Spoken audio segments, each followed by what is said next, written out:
Hey, what's going on guys? Mark back in the workshop on Mark's Aquatics. Right, I've done a little bit more on the Paludarium. As you can see, now I've put a few little bits, so we'll go up a little bit closer and I'll show you what I've done. I've put in some little ledges around there, different things, which are all going to be cement washed over. Now, you can see it's all been textured as well. Now, when I glued it together, I've just used silicone, okay, my hot wire, which is down here. Pardon me. So I've been cutting out all the shapes that I need to put all this stuff on, going all the way across there, and then once that's been stuck up with some silicone, 100% silicone, I've then used my little blowtorch, okay, and I'll just show you what I've been up to. Start that up. There we go. Now what you do is you go very, very lightly. I'll go over this bit here so you can see, and you can just see it melt in there, see? And that will actually strengthen it up. You can texture it like stone, little dips. Don't keep it on one place too long, and just keep, as you can see, it will ignite. So you've got to be very careful, well ventilated area. And just basically go around and create stonework with your little blow lamp. And as you can see, it looks really good. And I've actually glued them on with some silicone all the way across there. Now they're going to act like drips, little drippers up here as well. And what I've put in there, for all you avid gardeners out there, you'll know what that black pipe is. Now that's called a weep pipe, and what that does is you can put that all the way around the borders of your garden, put it onto your hose pipe, and you turn it on, and what it does, it's made out of like a felt material. I don't know if you can see it there guys, but water will permeate through that in little tiny beads, okay, and it basically just trickle feeds out very, very slowly, okay. Now what I've done is I've pegged it with some stainless steel wires going all the way around here, so when it starts to drip down, it's going to drip off there, it's going to drip off these little edges and end up back into the filter here, okay. Now we're going to put mosses and different things all over the wall, little twigs and things that I find in the woods. Now I've decided what I'm going to do with this tank is I'm going to make this into a native UK aquarium, okay. So I'm going to get most of the things from the wild, and they're going to be free, because I thought at the moment I can't really do anything wise ordering different things and what have you. So I'm going to go out into the wild and I'm going to take various plants and things like you've seen me do in my earlier videos with mosses and different things, and I'm going to put them in here on the walls. We're going to have some branches going in, we'll go and collect some of those I think. But as you can see as well, what I've done is where I had that channel there running all the way around, I've actually, one of you guys suggested that the log looked better in this corner standing up. So what I've done is I've cut into the back right in there. Now I've pushed that back right far in, as far as I can go, okay, because I'm going to have some kind of little water feature cascade thing I think coming down over the wood and the moss and things in that corner. So that's going to look quite cool I think. Also we've got a little reservoir here as well, which I'm going to put another little filter system in, some more alpha grog, or I may even put some earth and different things in there and have some different plants growing up it as well. But as we are at the moment, okay, going back, you can see everything is now in place how I want it. So now what I've got to do is make up a 1-to-1 sand and cement solution, and we're going to paint that all over the wall, and that's going to be quite a time consuming thing to do. So you basically you want to mix it up so it's just runny, and once I've done it I'll show you how it looks, okay. Right, there you go guys, there is coat number 1. It's a little bit tricky to go on, but if you make your mix up like that and you can paint it on with a brush, very, very sticky, 1-to-1 mix, 1 sand to 1 cement shovel, mix it all around so you get that sort of consistency. You see the way it hangs on that brush, and then like I've done on the wall, just dab it on like that and it gives you a nice little stone effect. And when that dries out we can go and touch up the bits, because what you're going to find is when you start painting this stuff on, the water's going to slowly seep down. That's why the edges are a little bit white, you can see them, because the water's accumulating, drawing out through the sand and cement, and you're going to get a little few drips coming off here and there, as you might see as I'm talking now. But we've given it a nice coat first of all. Everything's darkening up now, taking shape. That nice little drip line around there, don't worry about it if you try this, and because the water will still come through that cement anyway. and it'll slowly drip. Going to try and fix another piece up around this side as well, so we get both walls dripping and we can put some plants in. Make sure you get the cement off the glass. That's just powder, that's just dust residue, and that's not going to do you any harm at all. That's just going to wipe off with a cloth and a bit of water. And then the bits that have dropped into the tank, we're going to fill the tank up after it's all dry, and we're going to give it a really good thorough clean out. And there you are, just seen a nice bit drop off there. And then we'll go for round 2. So I think what we should do now is we can nip off down to the woods with the secateurs or the snips, and we can choose some little branches, because I want to get some nice little branches coming out here and in various parts to create that to create the scape I'm looking for. Okay, you've got the small little opening there in the middle where the water's going to come out and go back into the tank from that rear filtration system that I'm building. So we're getting there slowly, guys. Right guys, we are in the woods and it's absolutely beautiful out here in the woods today. You've got the bluebells are all starting to come out everywhere. I'll reverse the camera around in a minute so you guys can see what I'm looking at as usual. But in a sea of bluebells, I've just come across a stunning little white one. Look at that, I'll just swap this round. There we go. Look at that little guy there. Absolutely beautiful, all on his own. Lovely white one in a sea of blue ones. Look at that. It's a lot bigger as well. So maybe it came from someone's garden. They threw some waste away a few years back. Now what I'm looking for is some wood. Now there's all kinds of bits of fallen trees and things around here as well. But what we're looking for is hardwood, okay? Now if you look down here, there's a really nice looking stump of a tree down here, which looks pretty good, but it's just fallen to bits. And that's because it's softwood, okay? We don't want softwood. We're looking for old oak stumps and things like that, because oak are the best to tan these sort of waters up as well, and they release all that beneficial tannin into the water. And we're going to go for, like I say, a British wildlife aquarium, which is going to be something really different. A lot of you guys have been asking me to do this, so I thought, well, with the current conditions with coronavirus, I thought we would do one of those instead. Well, look at that, guys. That's absolutely beautiful. Just come this huge big bed of bluebells, all out in bloom in the sunshine. Look at that. Absolutely stunning. Ah, there you go. We've just come across a really nice piece here. Just pulled it out of the ground. Some of it's a bit rotten, but some of it's still quite solid as well. You can see it's got a bit of fire damage there, so. But it's very old,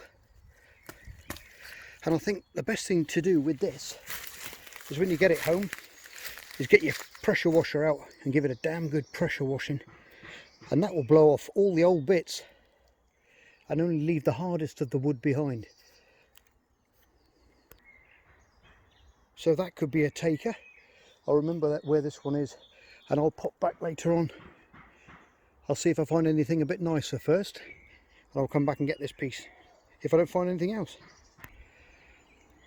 I absolutely love the spring. Best time of the year in my opinion. All the flowers and the bulbs and all the fresh leaves and all that lovely fresh colour coming out. Look at that, absolutely amazing. Now with wood, guys, you don't want to be putting in things like pine into your tanks, okay? So only go and look for your hardwoods, okay? Like the oaks and things like that. Oak is the best one to put in because it breaks down very slowly. And it's not going to hold resins and things like pine does, okay? And things like pine, they just will not sink. They'll float away for months and months and months, and you're not going to put anything nice in your aquarium that way. So always go for oaks. Hardwoods are always the best. That's where you pick up a piece of wood in your garden centre. You think, wow, that weighs quite a ton. That weighs a ton, that piece of wood. And that's because it's a hard wood, and that means it's compact grain. And it's going to sink and absorb that water. It's more dense, so it's going to sink quicker for you, okay? Some of these ferns are also going to be good to use later on. We can always take some of these guys home. Absolutely thousands of them here up in my woodland here by the back of the house. So we'll have a few of those out. There's different grasses you can use. All different types I've used over the years. Since I was a nipper, I've been doing this over 40 years, and some of the paludariums I've built over the years have really worked out nice, you know. And I know a lot of things that you can use and can't use. Some of the ferns you've got to be careful, they're quite carcinogenic. I've seen people use them, different types of ferns in different paludariums over the years, and some of the spores that they release can be quite carcinogenic, so you've got to be careful with those, which ones you use. All these baby oak leaves popping out everywhere, look at that. Perfect shrimp food, guys. Blanch it up, chuck it in a pot of boiling water, steep it away for a bit, and it will sink in your tank, and then you can feed them. People do some strange things, look at that. A plastic bottle hanging up in a tree. I think that could be the local air rifle club putting targets up in the trees. They do strange things like that, putting bottles up, sticking cans on sticks. You see them full of pellet holes. We've all got hobbies, but I wish I'd take them down afterwards. Yep, lots of little bits of wood everywhere around here, but none that I want. Now I have got quite a few at home anyway, so I'm only kind of really sort of I want to pick up a couple of bits, but really it's just to show you lot. Now look at that one there, that's beautiful. That's a lovely big stump, that is. That's actually the root of the tree. I can still see the tree going along this way, and that's an old oak tree.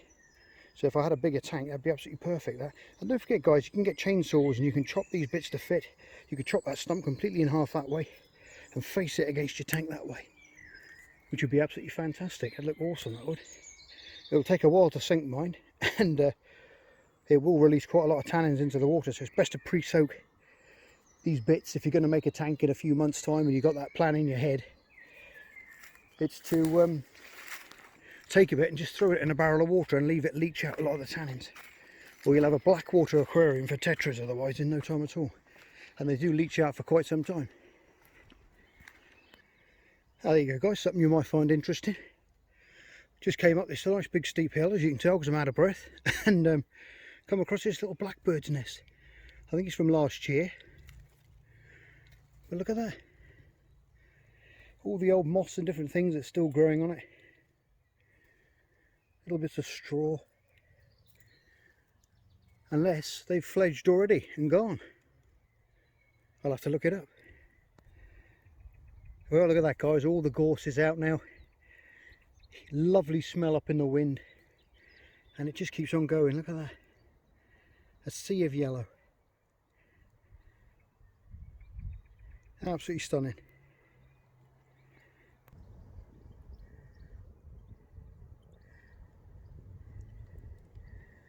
Mr. Honeybee. Hello. He's absolutely covered in pollen. Look at that. Let's follow you.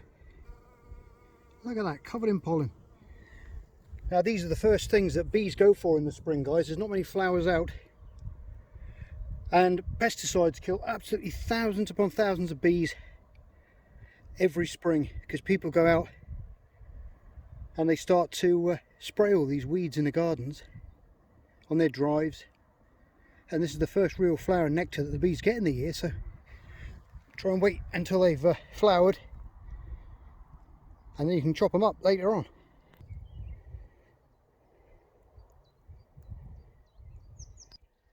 Okay guys, now I've just come up to a tree. I don't know if you could recognise it by the leaves, but it's an alder tree, and a couple of you guys have been asking me about when to pick alder cones. Now if you look up into the tree, you'll see them.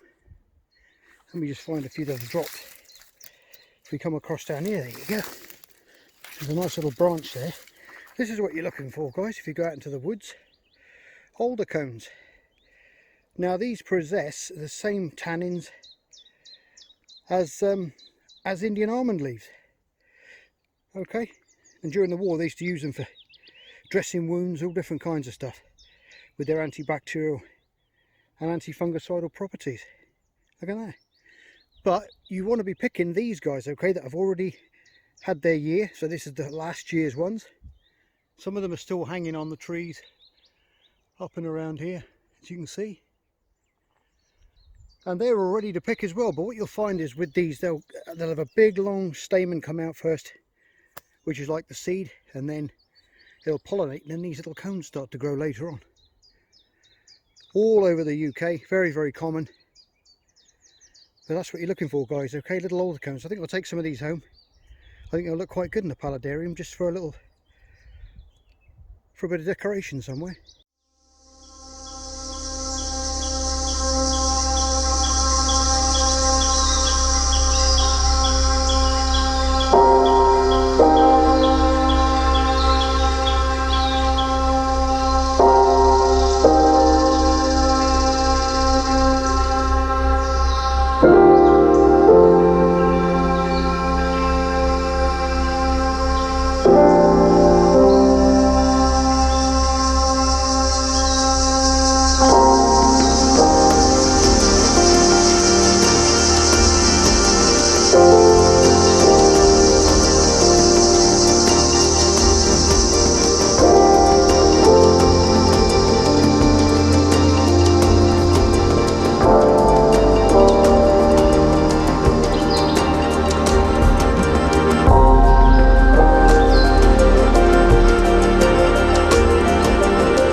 Oh, well guys, we're back in the workshop again. Nice little walk up the mountainside there, just giving the koi a little bit of food. Little paludarium's looking good, need to clean the glass on that one. Busy. A couple of tanks with little bits in. I've put little skinny mini in there at the moment with this little endler because there was no ender baby snails in there, so I'm giving her a good balanced diet. I think I'll keep her in here now. It's easier to, there's a lot of snails that live in the back and they keep coming forward, so I'm going to feed her up with those bloodworms. She's putting on a little bit of weight, but it does take time, but she's getting there very, very slowly. Now I found this other piece of wood up in the woods there, so I'm going to be keeping that one, give that a good old clean off. And as you can see, everything's going to plan. We've got all the cement wash on there now and sand. That's going to be going off. Make sure, guys, if you do something like this, okay, get an atomizer like that, and then every sort of hour or so, once it's started to gel and just to go off, just give it a light spray, okay, and that will stop it cracking, because it dries too quick in the heat and it will crack and fall off. So you want to just keep doing it nice and slow. Now I've sealed all in amongst this lovely rock, piece of wood here that we've put in. That's all been siliconed in place. I'm going to put some other stones in there as well later on. I've got to clean all this rubbish out the bottom of the tank now, and then we can get a pump on the back. The tube is just down there. I'm going to put that on a nice little Leheim pump that I've got after we've cleaned the tank out, and then that's going to be pumping water. My God, a piece of wood just fell off and nearly landed on my toes. That was naughty. That could have been a squealing moment in time there. Anyway, that pipe will soon to weep out everything. Then we're going to have to wash it off and keep it going. God, that was really close. That was really close. So there you go. Spooked me a little bit as well. I thought the roof was coming in. Anyway, guys, I'm going to leave it on that one for now, and I hope you found this little video interesting. If you do, give it a like and a thumbs up and all that carry on. It should be fantastic. And as always, you're all stars. Love you loads. Stay safe. And I'll see you on the next episode of Mark's Aquatic. Bye for now.